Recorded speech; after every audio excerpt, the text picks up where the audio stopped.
Let's dive into understanding the term dokuritsu, a word you'll encounter in conversations about countries, organizations, or even personal growth, reflecting autonomy. The word dokuritsu means independence or self-reliance. It refers to the state of being independent, standing on one's own, or functioning on one's own without reliance on external forces. This could apply to a person, organization, or country achieving self-sufficiency or autonomy. The first kanji means being alone or independent.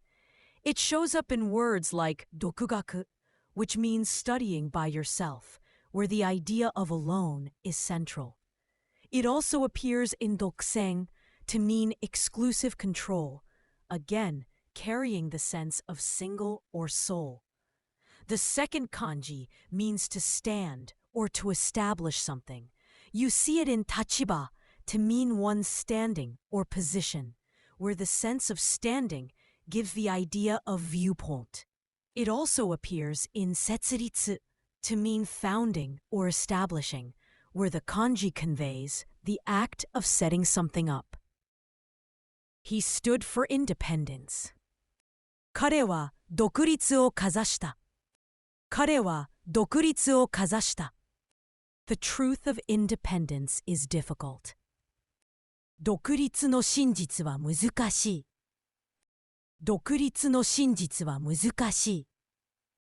He wanted to be independent, so he got a part-time job. 彼は独立したくてアルバイトを始めた。彼は独立したくてアルバイトを始めた。He lives alone to maintain his independence. 彼は独立性を保つために一人暮らしをしています。彼は独立性を保つために一人暮らしをしています。The most common synonym of the word 独立 is 自主。While 独立 focuses on the state of independence, 自主 emphasizes autonomy or self-governing capabilities with a hint of self-control or self-regulation. Both can be used interchangeably in some contexts, but might carry slightly different nuances depending on the situation. The most common antonym of the word 独立 is 依存, while 独立 emphasizes independence and self-reliance. 依存 refers to dependency or reliance on others, highlighting a lack of independence or necessity for external support.